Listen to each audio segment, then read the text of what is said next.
María, mujer con sentido de misión. Vamos entonces a Lucas. Vamos a Lucas, capítulo 1. Lucas 1.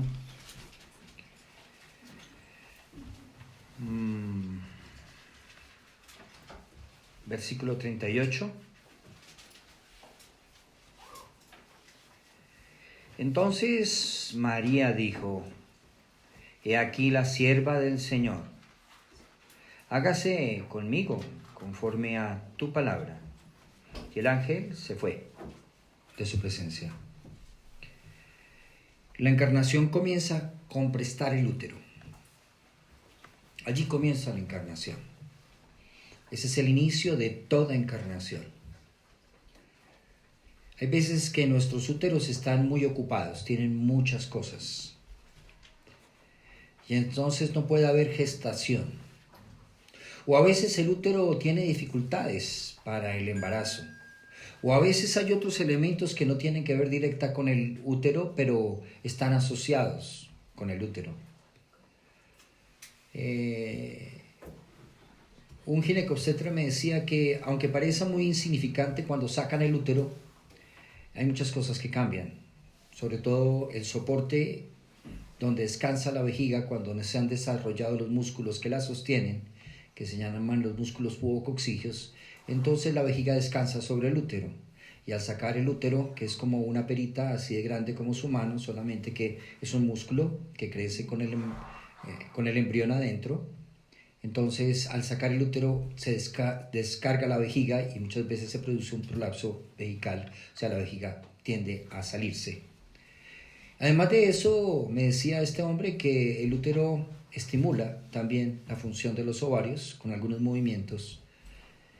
Entonces, algo que pareciera que no es tan significativo se vuelve muy significante, y sobre todo que allí es el recinto y el recipiente de la vida en la mujer. Pero hoy vamos a imaginarnos que todos tenemos útero. Para usar esta ilustración, entonces, ¿para qué hemos prestado nuestro útero? Cuando hay un aborto o cuando hay una pérdida intrauterina, y para mí un aborto es la intención voluntaria de finalizar el embarazo, pero cuando también hay una interrupción que no es voluntaria, para mí eso no es aborto, eso es una pérdida intrauterina, porque no hubo la voluntad de expulsión. También hay que hacer lo que llaman los médicos un legrado, limpiarlo bien.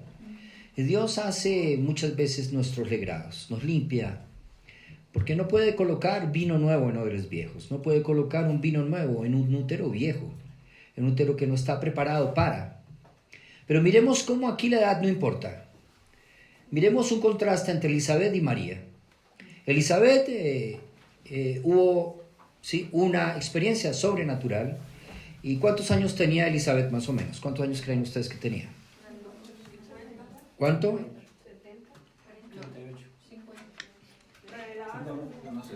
Lo cierto es que no era fértil, ¿cierto? ¿Sí? No era fértil, ya no era fértil, ¿cierto? La esposa de Zacarías, por la edad, entonces ¿eso qué quiere decir? Que no tenía era la menopausia, no estaba ovulando, tenía útero, tenía óvulos, ¿sí? Igual que María. La diferencia es que María podía concebir, pero la concepción de María fue sobrenatural. Y lo sobrenatural no es irracional, es suprarracional. Quiere decir que va por encima de la razón, no va contra ella. No es irracional, es suprarracional.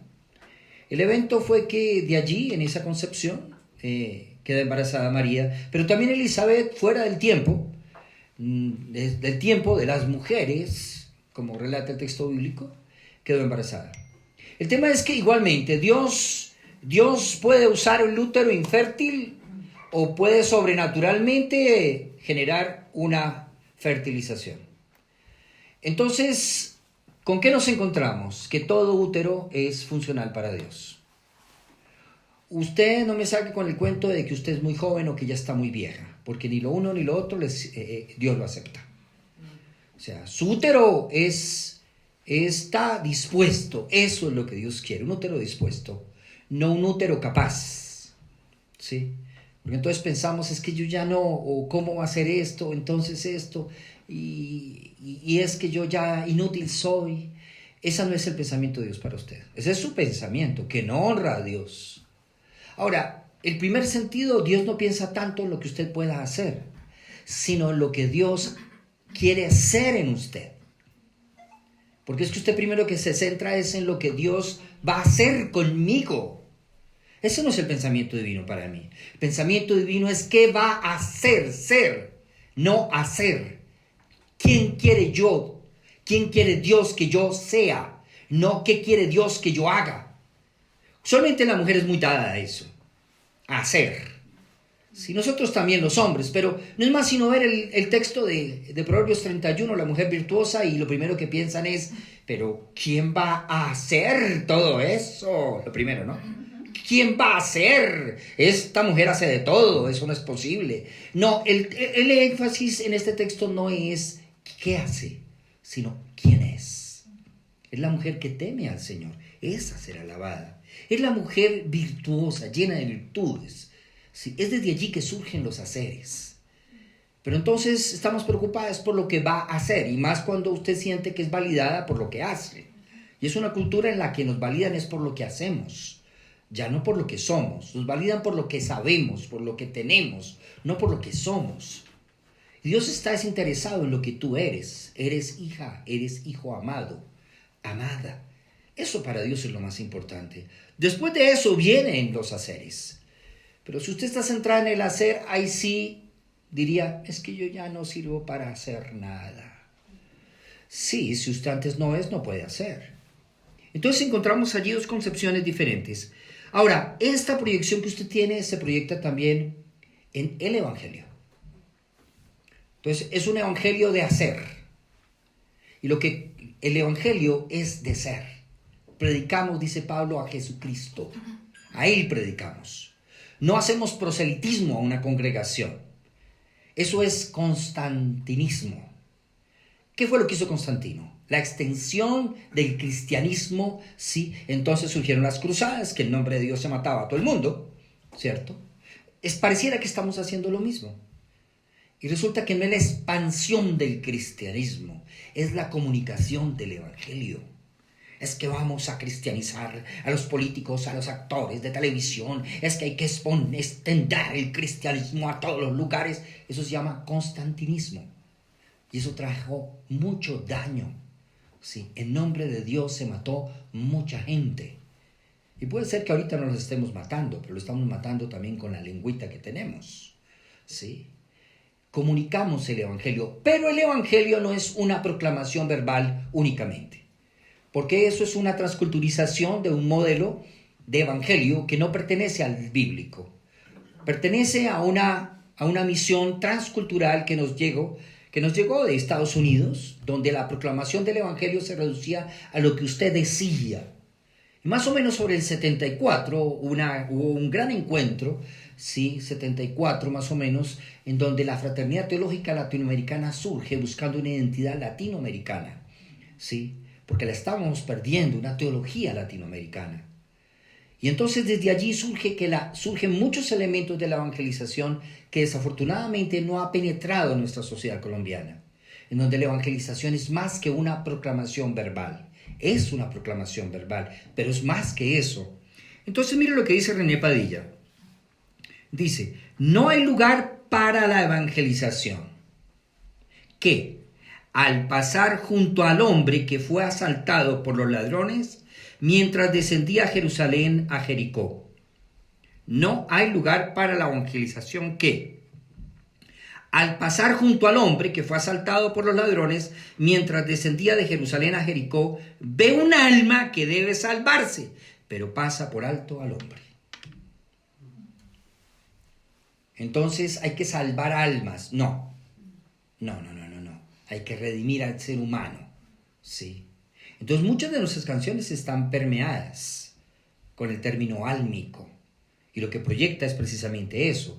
Yo no puedo pasar ahora, si estamos aquí en Colombia y usted ve una persona tirada en el piso, borracha, usted dirá, no, es que le voy a ayudar. Sí, resulta que es el indigente que todos los días lo encuentran tirado, ¿ya? Y usted llama a una ambulancia y entonces el señor de la ambulancia le va a decir, mire, se lo recogimos ayer, no lo vamos a recoger hoy, ¿sí? O sea, también tenemos que ver el contexto, es un contexto muy diferente. O si usted para en la carretera que va a ruta a Medellín y le ponen un tronco al frente, entonces usted dice, voy a ayudar a las personas que tiraron este tronco. Resulta que asaltaron su carro, a usted le quitaron todo y se llevaron el carro por ser, sí, un samaritano. No, tenemos que ver el contexto también. Yo tengo que entender los contextos también, ¿sí? Pero lo que está pasando hoy en día en la iglesia del Señor es que sí, no pensamos en personas, pensamos en almas. Entonces entonces evangelizamos para las almas perdidas. No, es la persona caída, es el ser humano sin redención. No es solamente el alma perdida. Eso me suena a purgatorios, almas perdidas. Sí, y en nuestra teología cristiana no hay tal purgatorio. Hay infierno y cielo, punto.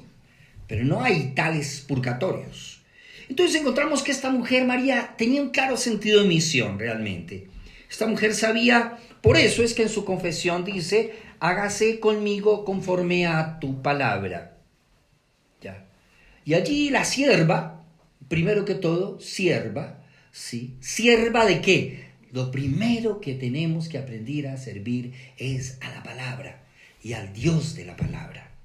Esta mujer es sierva de la palabra. ¿Sabe por qué muchas veces pasamos por estos textos y no vemos a María? Porque la mujer en el contexto evangélico ha sido invisibilizada en Colombia. Entonces no tenemos ojos ni oídos para leer el texto también con perspectiva femenina. Y no estoy hablando de una teología feminista, estoy hablando de una teología humana. ¿Ya? Entonces cuando nos acercamos a la palabra, esta mujer era sierva de la palabra. Pero entonces decimos que la mujer no expone la palabra y resulta que esta mujer Dios la llama sierva de la palabra. Vaya paradoja, pues. Hágase conmigo conforme a tu palabra. Y esta es sierva de la palabra. Y nada más ni nada menos que la palabra encarnada. O sea, María fue la primera que entendió de encarnación. María fue la primera que entendió, sí, el ser sierva de la palabra. Entonces, cuando hablamos precisamente de evangelio, cuando Jesús habló de evangelio, no se refirió a una pequeña congregación. El evangelio tiene un mensaje de salvación y es a un pueblo. La respuesta es individual. Si mi mamá o mi papá creyeron, por eso yo no soy creyente. Pero el mensaje es dado a la humanidad, a todo aquel que cree. Es un mensaje dado al pueblo. Es un mensaje dado, sí, para el pueblo. Y no me refiero para el pueblo en el estrato social, económico. No, me refiero al pueblo sin Dios o al pueblo con Dios. Sí, a la iglesia de Cristo, que es el pueblo. O sea que el evangelio tiene profundas implicaciones sociales, profundas implicaciones antropológicas, profundas aplicaciones teológicas, profundas aplicaciones psicológicas. Es un evangelio que trasciende. No tan solo es un tema espiritual. Es un tema que trasciende. Entonces, miremos Tito 2.4. Vamos a Tito 2.4, por favor. Tito está adelante. No me lo vayan a buscar en el Antiguo Testamento, por favor. Eso quiere decir que poca Biblia. O bueno, o algunos están apenas conociendo la Biblia. Eso no está mal también. Tito 2.14, por favor.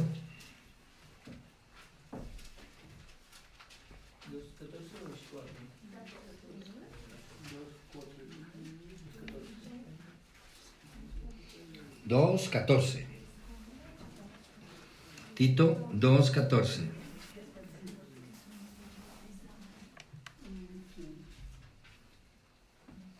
Dice, a quien se dio a sí mismo por nosotros para redimirnos de toda iniquidad y purificar para sí un pueblo propio, celoso de buenas obras. Tito 2.14.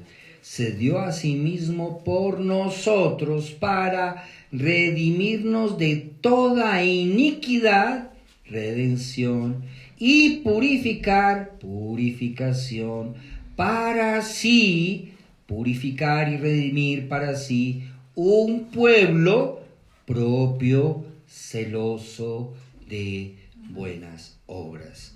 O sea, una persona que es celosa de buenas obras, qué bueno, esa es una persona redimida.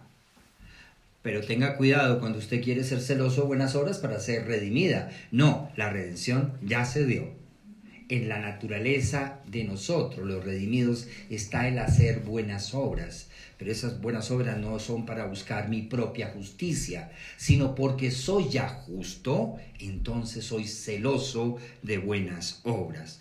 Entonces Jesús habló en el Evangelio no de una nueva congregación. Jesús no dijo, vamos a armar una nueva congregación, sino solo de una comunidad de personas reunidas en torno de Él.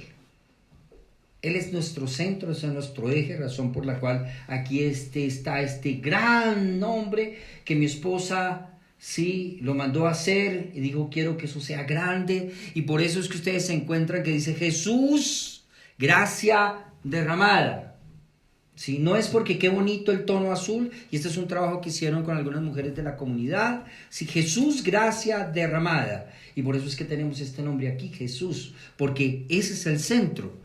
Es una comunidad de personas reunidas en torno de Él, no en torno del pastor, no en torno de una doctrina, es en torno de la persona de Jesús. De lo contrario se convertiría, estamos cerca de ser una sectica, ¿sí? Entonces somos una comunidad, por eso dice el renuevo, comunidad cristiana. Cristiana porque estamos en torno de Cristo. En cuanto al Mesías que iba a venir, la nueva humanidad en Cristo. Entonces, Cristo murió ¿por qué? Por una nueva humanidad. Redención es sinónimo de humanización. Humanización. Es una humanidad nueva, redimida. Entonces el fundamento es Cristo, no el fundador, porque es que el fundador nos habla que la persona se murió. Entonces encontramos en comunidades religiosas o en comunidades protestantes o evangélicas, es que nuestro fundador es el fundamento. Pues no, el fundamento del renuevo no son los pastores, es Cristo. Sí, el fundamento es Cristo y no hay otro fundamento que pueda ser puesto. Y eso lo dice Pablo claramente. Es la persona de Jesús y su palabra, la presencia del reino. Por eso es que aquí el eje no son las experiencias pastorales, ni las experiencias que usted pueda tener en el Espíritu. Amén las dos. Pero aquí lo importante es la presencia del reino se hace visible a través de la palabra. Si no hay palabra de Dios, sino solo palabra del pastor, es el reinito del pastor y no el reino de Dios. Reino de Dios. Ok. Entonces la nueva humanidad no es una nueva congregación. Y lo vemos claro en el libro de Efesios. Efesios nos habla de la nueva humanidad. Eso es. Miren lo que dice John Stott. Y voy a subrayar algunas cosas. Dice, si no alcanzan a leerlo, voy a leerlo. Es el evangelio de la iglesia. Efesios. Presenta el propósito eterno de Dios de crear a través de Jesucristo una nueva humanidad. Este es el propósito de Dios, crear una nueva humanidad. O sea, usted forma parte de la nueva humanidad de Dios en Cristo. Usted forma parte de la nueva humanidad. ¿Cómo se hace visible frente al otro? ¿Cómo diferencia al otro su humanidad a la suya en Cristo? Porque la nueva sociedad de Dios está caracterizada por la vida en lugar de la muerte. Entonces, que yo puedo ser una persona redimida viviendo, sí, muerto, desafortunadamente no disfruto de la redención, aunque lo puedo ser. Hay un poema de un autor colombiano que dice, no son los muertos, no los que en dulce calma la paz disfrutan de la tumba fría. Muertos son los que tienen muerta el alma y aún viven todavía. Entonces, ¿qué tenemos? Que esa sociedad de Dios está caracterizada por una cultura de vida, no por una cultura de muerte. Sí. Y la cultura de muerte usted la consigue solamente con abrir el celular. Pero también usted puede encontrar una cultura de vida con solo abrir el celular. ¿sí? Entonces usted entra al nuevo café, después de que termine la reunión va a ver unas fotos que son cultura de vida. Entonces, sí, también puede haber cultura de muerte, sí, claro. Todo lo que circula en internet, que es una cultura sexualizada, sí, es cultura de muerte. El otro día venía en una buseta y el señor venía con una pornofonía todo el tiempo. Una emisora donde todo era pornofonía. Entonces ahora es un léxico totalmente sexualizado, erotizado. Sí, la gente hacía chistes ahí alrededor. Realmente ya no me causa risa el hecho de que la mujer la conviertan en un objeto. Eso no es una cultura de vida. Eso es una cultura de muerte. Entonces sí, también yo puedo generar una cultura de vida hablando coprolalia. Coprolalia es copros, estiércol, lalia, lengua. Entonces ya pueden saber lo que es coprolalia, es hablar estiércol. Y no digo la grande porque queda grabada, pero no había problema. Pero eso es lo que muchas veces hablamos, coprolalia. Eso es pornofonía. No tan solo es pornografía, sino pornofonía. Entonces aquí que encontramos que esa cultura de vida es unidad y reconciliación. ¿Qué es una cultura de muerte? División y alienación. Los sanos valores de la rectitud en lugar de la corrupción y de la maldad. El amor y la paz en lugar del odio y las contiendas. Eso no quiere decir que hayan diferencias. Eso no quiere decir que no hayan problemas en la familia. Sí, pero tomamos la iniciativa para elaborarlos, para resolverlos, sí. Para pedir perdón, para buscar reconciliación. Entonces, amor y paz en lugar de odio y contiendas, y una lucha incansable contra el mal en lugar de un fluctuante compromiso con él. O sea que hay una lucha contra el mal, sí, pero el tema no es solamente que tú te encierres a tener una batalla espiritual. Entonces, porque me decía un niño que tenía como 8 años, me decía, pero, profe, ¿de qué sirve que mi mamá se meta porque ya vio una película del cuarto de guerra? Y se mete y ya entonces sacó el cuarto de los juguetes y lo convirtió en el cuarto de guerra y sale el cuarto de guerra a seguir la guerra con nosotros. Le dije, ¿cómo así? Me dije, sí, mi mamá nos grita, pero entonces yo no sé para qué entra el cuarto de guerra. Entonces, ¿para qué es el cuarto de guerra? ¿Para que ella siga gritando, profe? Pues tiene mucho sentido lo que dice, o sea, vaya a guerra y dice que eso escucha ya ruidos y que... Bueno, si lo va a hacer, haga, pero ¿de qué le sirvió si sale a hacerle la guerra a su esposo o a su esposa, si a su hijo y a su hija seguir guerreando afuera? Pero no es, sí, contra lo malo, sino contra lo bueno. Entonces no tiene sentido, ese tipo es inconsecuente realmente. Entonces a eso se refiere John Stott con una nueva humanidad y marca la diferencia. Ahora, si entramos en el contexto de Jesús, muchas veces ustedes han escuchado decir es que la iglesia está creciendo, es que mi iglesia está creciendo, la iglesia va creciendo. Y otro día hablaba con un pastor y le decía, ¿cómo va creciendo? Estamos edificando. Y cuando me hablan de edificar, en mi teología pienso en la edificación que me habla Pablo en 1 Corintios 3, edificar la iglesia. Pero él me estaba hablando que iban en el 4º piso. Yo dije, la edificación es física. ¿Cierto? Está edificando, pero no me habla de la edificación en el sentido de las personas. Entonces un término que ya no lo usamos para hablar de la edificación del cuerpo, sino de los templos. Y qué triste eso, realmente. Entonces, ¿cómo edifica usted su vida? ¿Cómo es su proyecto de vida? ¿Cómo lo edifica? Entonces, ¿qué significa edificar? Entonces, ¿qué nos dice nuestra arquitecta? ¿Qué es edificar? En términos de arquitectura, ¿qué es edificar? Allí. ¿Qué es edificar? No sé, construir algo con bases sólidas, una proyección sólida. Construir con bases sólidas. Mira, ¿qué pasa si las bases no son muy sólidas? No sirve, no se puede edificar, ¿cierto? Ok, perfecto. Ahí ya tenemos una definición para trabajarla. Entonces, pero miren algo muy curioso. Jesús nunca habló de que la iglesia debía de crecer. Solamente, por cierto, una sola vez usa la palabra crecer, Jesús. Pablo la usa muchas veces, sí, edificar. Pero miren qué curioso.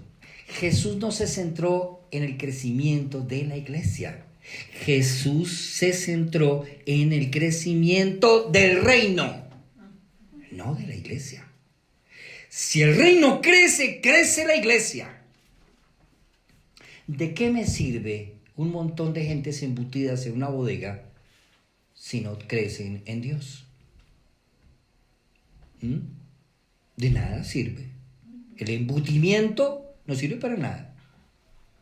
Entonces, mire, Jesús en las parábolas no nos habla de crecimiento de la iglesia, sino de crecimiento del reino. Este es el verdadero indicador de medición en una comunidad que crece. Entonces, si yo quiero saber si mi comunidad está creciendo, entonces yo me pregunto, ¿está creciendo el reino de Dios en su vida? Usted debe preguntarse eso. ¿Cómo está creciendo el reino de Dios en mi vida? Esa es una pregunta que todos tenemos que hacernos día a día. ¿Cómo se hace visible el reino de Dios en mi vida? Entonces mi crecimiento es integral. Porque el hecho de que yo me embuta de conocimientos no significa que estoy creciendo en el reino. ¿Cómo estoy creciendo en mis relaciones? ¿Cómo estoy creyendo en mi entorno? ¿Cómo estoy creciendo en mi contexto? ¿Cómo estoy creciendo, sí, integralmente en mis traumas? ¿Cómo estoy creciendo, sí, en mis mañas inmundas? Ahora soy más inmundo que antes, entonces. O menos. Entonces, eso tiene que ver con el crecimiento del reino. Porque eso trasciende al otro. Yo no puedo crecer, sí, en una dirección sin crecer en la otra. Se crecen en 4D. Y vamos para 5D. Sí. Entonces hay que crecer integralmente. Entonces miremos 1 Corintios 3. Miremos 1 Corintios 3. Mire lo que dice Pablo con respecto al crecimiento. Sí. Y allí había una tremenda discusión. Porque entonces unos comenzaron a decir, es que yo soy de Apolos, yo soy de Cefas. Y entonces Pablo le dice, ustedes están contendiendo, no sean carnales, les dice. Versículo 3, porque aún sois carnales, pues habiendo entre vosotros celos, contiendas y disensiones, ¿no son carnales? ¿No están andando como los otros hombres? Entonces, ¿cuál es la diferencia entre ustedes y los otros? La madurez es un indicador de reino. Ese es un indicador de reino. ¿Estoy yo creciendo en amor hacia los míos, hacia los otros? ¿Me estoy volviendo más tolerante con los demás? ¿Puedo abrazar a aquel que me caía gordo, que es gay? ¿O es transvesti o es transgénero? Lo puedo abrazar. El hecho de que yo manifieste mi afecto a otra persona no significa que apruebe sus comportamientos. Pero o la castigo con mis afectos. Entonces ahora no la miro, no la determino. Eso no es un crecimiento del reino. Entonces, en 1 Corintios 3, miremos, dice, Pablo invita, sí, a que se den cuenta primero que todo que hay unas funciones diferentes en la congregación. Y dice en el versículo 6, yo planté, Apolos regó, pero el crecimiento, ¿quién lo da? Dios ha dado el crecimiento. Cuando una comunidad crece es porque Dios le hace crecer. No es por las buenas o malas predicaciones. Es porque lo que se digiere se hace digestión como la oveja en lugares adecuados. Entonces el pastor se preocupa. ¿Está creciendo? ¿Está digiriendo la comida? ¿O lo quiero embutir de comida y que sea un cabezón o un obeso barrigón? Sí. Entonces dice Pablo, sí, así que ni el que planta ni el que ciega es algo, sino Dios que da el crecimiento. Sí, Dios es el que da el crecimiento. Versículo 9, nosotros somos colaboradores de Dios, vosotros sois labranza de Dios, edificio de Dios. 1 Corintios 3, versículo 8, 9, ¿sí? Entonces ustedes y yo somos edificios, somos labranza, conforme a la gracia de Dios que me ha sido dada como perito arquitecto, puse el fundamento. Y otro edifica encima, pero cada uno entre vosotros sobreedifica. O sea que el Señor es el fundamento. Yo ayudo a la construcción, pero ustedes sobreedifican sobre lo que se edifica. O sea que la responsabilidad también es de ustedes, cómo está edificando.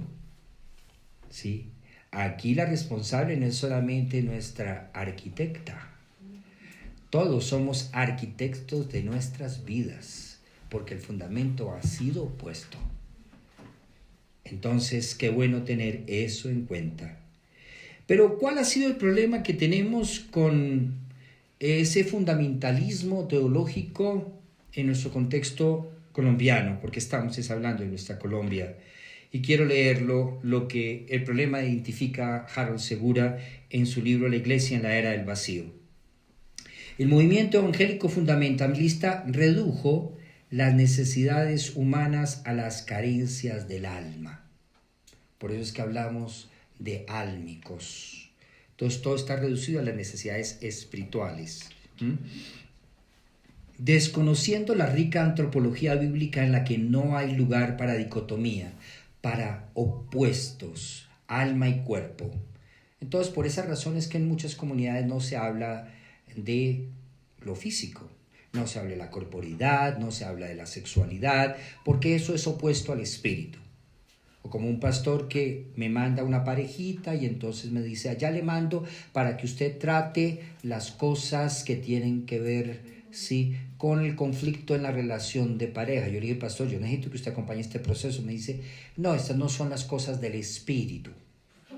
Entonces, ¿qué son las cosas del espíritu? O sea, ¿el maltrato no es un tema del espíritu entonces? Claro que es un tema del espíritu. Claro que sí, sí, porque tiene que ver con la naturaleza del ser humano.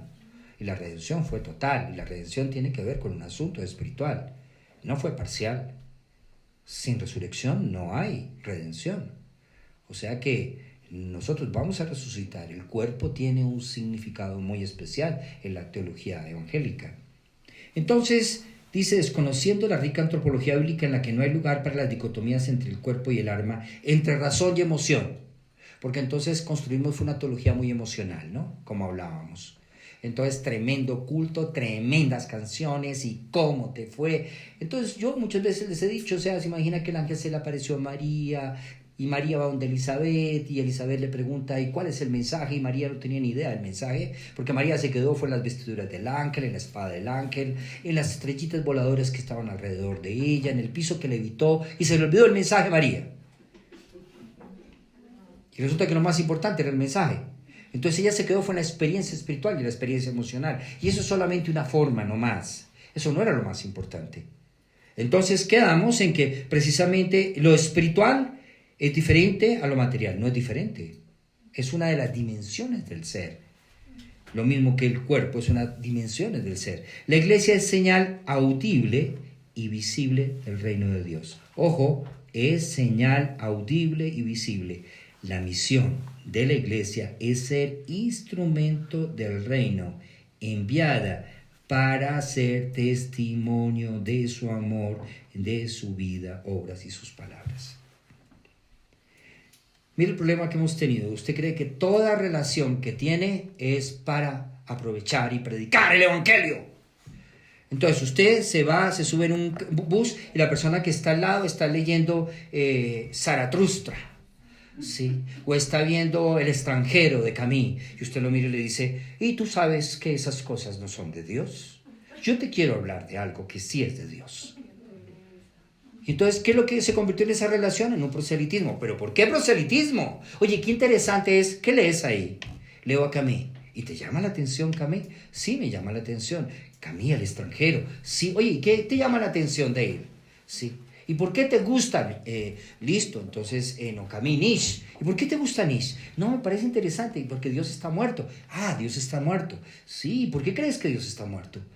Oye, Dios está muerto, pero ¿sabes qué? Bueno, me parece interesante, porque es que tenemos una diferencia. Yo creo que Dios está vivo. Pero yo creo que Dios está muerto. ¿Y por qué crees que Dios está muerto? ¿Y tú por qué crees que Dios está vivo? Y comienza un diálogo. Un diálogo que no descalifica, un diálogo de encuentro, un diálogo que de pronto te dice, oye, sería chévere que habláramos después. Dice, oye, sí, claro, interesante tus argumentos. Y después se reúnen. Pero entonces usted se encuentra en el aeropuerto, se encuentra con el auxiliar de vuelo, se encuentra con... Y en todo el mundo quiere... No hay relación. Allí no hay relación. No hay ninguna relación. Oye, tenemos que aprender a generar relaciones redentoras. Relaciones redentoras es saber también hacer amigos. ¿Sí? Y saber que pueden contar contigo, independiente que acepte o no acepte el mensaje de evangelio. Ahora no se trata de esos amigos de que, mira, chamo, hoy es jueves, te invitamos aquí a una juerga con viejas. Claro, hoy ya voy allá a evangelizarlos, claro que sí. Téngamelas ahí las viejas que las voy a evangelizar. No, eso es perder identidad. O sea, yo sé quién soy. Ahora, voy a una reunión, sí, listo. Sí, estoy en una reunión, como me tocó muchas veces estar, sí, a mí yo me tomaba un vasito de agua, pasaba chévere, con mi esposa a las 12 nos íbamos, se acabó la reunión, sí, se acabó la recepción, ellos siguieron ahí, ven, yo hice mi presencia, no tengo ningún problema y me voy. Por el tema de mi trabajo, yo tenía que estar ahí, era gerente de una editorial, tenía que asumir mis responsabilidades también, esos son espacios sociales que hay que asumir también, listo. Pero no era, es que esos pastores ni siquiera vienen a una reunión. Y lo invitaron al bautismo de la madrina por allá. Y vienes, sí, claro, yo voy. Pero no que tú eres cristiano o protestante. No, yo voy, ¿cuál es el problema? Es un símbolo, lo quiero reconocer también. Listo, yo no estoy de acuerdo con el bautismo de niños, pero yo voy. Para mí es significante el chiquilín, es familia. Y entonces va allá y entonces comienza, y tú sabes que ese cura se va a morir porque es que los niños no se bautizan, y tú sabes que el Señor se va a abrir el cielo y se lo va así, el peso donde esté echando el agua al chino y se va a ir al infierno ese cura. No, o sea, así no son las cosas. ¿Se imagina? Yo no creo que Jesús haría eso. ¿Sí? No creo que Jesús haría eso. Vienen personas que les confrontó, le dijo sepulcro blanqueado, pero a Nicodemo no le dijo sepulcro blanqueado. A Nicodemo lo trató de otra forma, lo confrontó con su teología. Te digo, Nicodemo, que es necesario nacer de nuevo. Sí, y allí comienza un diálogo. A cada persona se acercó diferente. A la samaritana le habló de agua porque era su necesidad. Sí. Y a cada uno llegó de diferente forma. ¿Ya? Al centurión le llegó de diferente forma. Era una forma de relacionarse, de encarnarse en el otro. ¿Sí? Entonces, por esa razón es que es el amor, si el reino, para dar testimonio de su amor, sí, en medio de su vida. Me acuerdo un diciembre, hace como 4 o 5 años, me llama una persona muy especial con la cual estuve trabajando con ella durante casi 5 años en el hospital, y me llama en enero y me dice, hace como 4 o 5 años, mire, doctor Charlie, lo llamo para darle gracias por la ayuda que usted le dio a mi hijo el año pasado. Quiero ir a donde usted esté pastoreando.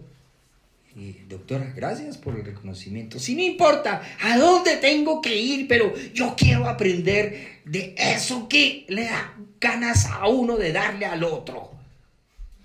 Yo a esa doctora sí la ayudé en un proceso que tuve en crisis con su hijo, pero yo nunca aproveché esa situación para darle palo por el evangelio. Ese amor es un amor redentor que confronta al otro para acercarse a Jesús en la persona de usted. Entonces, para ir concluyendo, ¿cómo encarnaste tu llamado? ¿Cómo el llamado se encarna?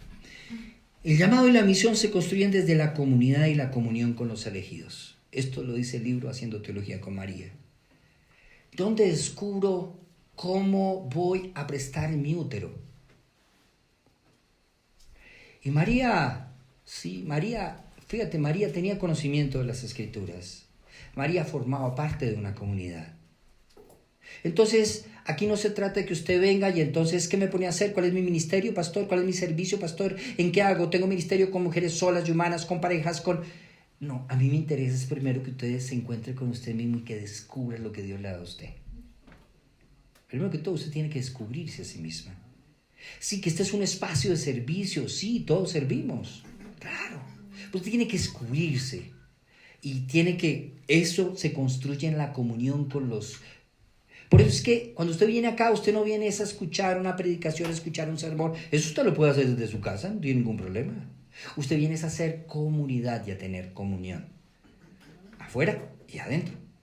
Usted puede asistir a cualquier congregación. Usted puede asistir a una congregación de 14.000 personas. Si hay comunidad y hay comunión, qué bueno. Porque no porque seamos 20 tenemos comunión y comunidad. La cantidad no es la que determina la comunión. La comunión la determina el Espíritu Santo. Entonces, ¿qué encontramos? ¿Por qué ese Dios es un Dios con nosotros? Entonces, la vocación del servicio no se carga solo. Este llamado que Dios me ha hecho para servir a través de una pastoral de la salud es una red. Yo no lo cargo solo. Hay un equipo de trabajo en la fundación. Hay un equipo que sostiene. La doctora Isabel Cuadros va a venir este jueves a dictar una charla que se llama Síndrome de la Mujer Maltratada. Pero la doctora Isabel Cuadros no es cristiana, ¿cómo así? Para mí es muy importante la relación con ella, la conozco hace más de 20 años. Pero hay situaciones que llaman para pedir que oren. A mi esposa muchas veces le he dicho, quiero que ore por nosotros, pastorcita, así le dice, sí. Y mi esposa, ni corta ni perezosa, aprovecha la situación y ahí en la mitad de la calle una vez le dijo, sí, venga para acá, doctor, y le pone la mano acá de una y ella, aquí sin anestesia, así como así. Sí, a ver, agache la cabeza que vamos a orar por usted. Uy, doctora Isabel, toda juiciosa, agache la cabeza para que oren por ella. Pero eso ella no se le esperaba, y como mi papá, y como mi esposa no es ni corta ni perezosa, entonces, ¡ay, de una! Sí, ella se siente, no, yo, ore por mí después, no, esto es de una, eso es así, ya, sí.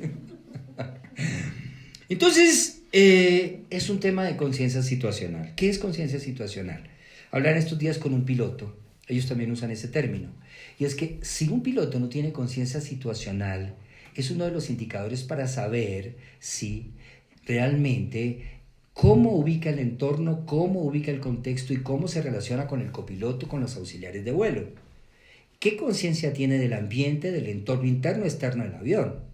Porque si no tiene conciencia de la situación, grave. Esto tiene que ver en nuestro contexto con el contexto en el cual estamos. Cuando usted no se conecta con el contexto, no tiene conciencia situacional. Cuando usted no sabe ni idea de qué es lo que está pasando en el entorno, no tiene conciencia situacional. Y eso sí que es un problema, porque desconectarse del entorno es desconectarse de la realidad. ¿Sí? Entonces, la iglesia tiene que reconocer contexto. Y esto es fundamental. Tenemos que reconocer contexto. Y esto tiene que ver con encarnarse. Es decir, que el quehacer misionero de la iglesia depende de la forma como ella reconozca el contexto en el que está, lo sepa interpretar y pueda encarnarse, incrustarse en él. A esta exigencia de la misión se le suele describir con el término contextualización, dice Harold Segura.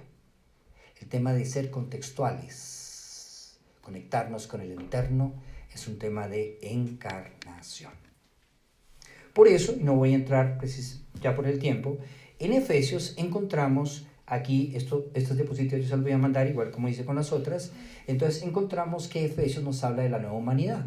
Entonces, ¿qué encontramos? Que en los primeros versículos, ¿sí? del 1.3 al 2.10, en el libro de Efesios, encontramos la nueva vida que Dios nos ha dado en Cristo. Luego del 2.11 al 3.21 nos habla de la nueva sociedad que Dios ha creado por medio de Cristo. La nueva vida, la nueva sociedad. Y del 4.1 al 5.21, los nuevos valores que Dios espera de su nueva sociedad, especialmente unidad y pureza. ¿Sí? Una de las cosas que es contraste con el reino de los cielos es la maldad, pero también lo que no es puro. Y entonces hemos tergiversado, hay una distorsión de nuestra corporeidad, hay una distorsión de la sexualidad, hay una distorsión de lo que hizo el Creador. Y eso tiene que ver con impureza. El grave problema es cómo limpiamos cuando hemos vivido una vida, ¿sí? Dice, ¿con qué limpiará el joven su palabra, su vida? Con guardar tu palabra. ¿Sí? Es con eso. Si no guarda su palabra, sigue sucio realmente todos nosotros. y las nuevas relaciones. Esa nueva humanidad tiene una nueva vida, una nueva sociedad, unos nuevos valores y unas nuevas relaciones. Eso lo encontramos precisamente en el libro de Efesios. O sea, que la iglesia es Cristo extendiendo como comunidad. Cristo se hace presente y por esa razón la encarnación tiene que ver con una espiritualidad encarnada. Entonces, ¿cuál es el modelo? ¿Cuál es el modelo de la Gran Comisión? Con todo el respeto, no es Mateo 28:20. Ese es uno de los modelos, pero el modelo que nos dejó el Señor es un modelo encarnacionista. Entonces encontramos ese modelo en Juan 20, 19 y 23, que dice así el texto: Jesús se preocupa para que la misión se cumpla de acuerdo al modelo diseñado por el Padre. Ese es el modelo encarnacional. Allí no hay ninguna acción o tarea específica, simplemente un modelo. Juan resalta el estrecho vínculo que existe entre la misión del Señor y el mundo al cual han sido enviados sus discípulos. Entonces, miremos Juan 17, 18 y miremos cuál es el modelo. Y el modelo dice así. Dice: como tú me enviaste al mundo, así yo los envío al mundo. ¿Cuál es el modelo? Es un modelo encarnacionista. ¿Cómo lo envió él al mundo? Encarnado. O sea que el modelo de evangelización no es un modelo oral solamente, es un modelo de encarnación. Entonces, ¿qué significa encarnarse? Dice, encarnarse significa en su sentido literal asumir carne, penetrar en una realidad y comprometerse con ella hasta lo sumo. De allí que la misión encarnacional tenga que ver con la identificación con el mundo al que pertenecemos y con el compromiso responsable respecto a la sociedad y a la cultura. Compromiso responsable. Una de las grandes acusaciones en Colombia es que el compromiso que asumen las comunidades de fe no ha sido responsable en su gran mayoría frente a la sociedad y a la cultura. No ha sido responsable. Entonces, solamente cuando asumamos un principio de misión encarnacional, entonces allí podemos dar testimonio de la resurrección.